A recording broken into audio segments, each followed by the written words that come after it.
မွေလို့ပြောလိုက်တာနဲ့လူအများစုကကြောက်ကြပြီးကြိုက်ခံရမှာဆိုလို့ရှောင်ထွက်သွားကြတာများပါတယ်ဒါပေမဲ့ဒီလူကတော့မွေတွေကိုမကြောက်တဲ့အပြင်တမင်တကာအကြိုက်ခံပြီးစမ်းသပ်မှုတွေအကြိမ်ကြိမ်ပြုလုပ်ခဲ့ပါတယ်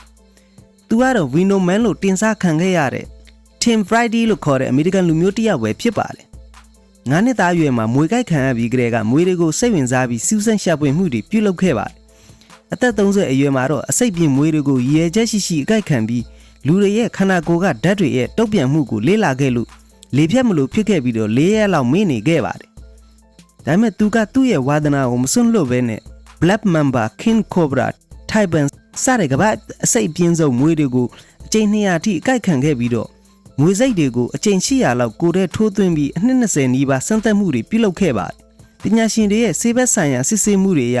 သူ့ရဲ့သွေးမှာမွေစိတ်ကိုခံနိုင်တဲ့ဓာတ်တွေတိစောက်နိုင်ခဲ့ကြောင်းသိရှိခဲ့ရပြီးတော့ဂျာမန်နိုင်ငံရှိသုတေသီတွေကသူ့ရဲ့သွေးကိုနမူနာယူပြီးစမ်းသပ်မှုတွေပြုလုပ်ခဲ့ပါတယ်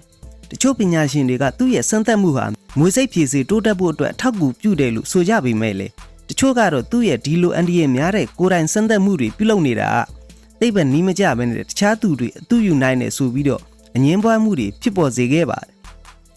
ဒီလိုအသက်နဲ့ရင်းပြီးစူးစမ်းမှုတွေပြုလုပ်နေတဲ့သူ့ရဲ့လုပ်ရဟာယူသွတ်တယ်လို့ထင်ရပေမဲ့လေမွေစိတ်ဖြည့်စေလောကရဲ့ပညာရှင်တွေအတွက်အထောက်အကူပြုတဲ့အတွက်ဂုဏ်ယူရမှာပါ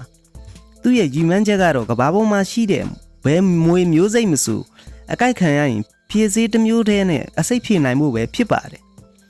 လက်ရှိမှာတော့ Tim Friday ဟာအမေရိကန်နဲ့ဥရောပမှာရှိတဲ့စေတုသနအဖွဲ့တွေနဲ့အများကျိုးအတွက်လောက်ကင်ဆောင်ရွက်နေလျက်ရှိပါတယ်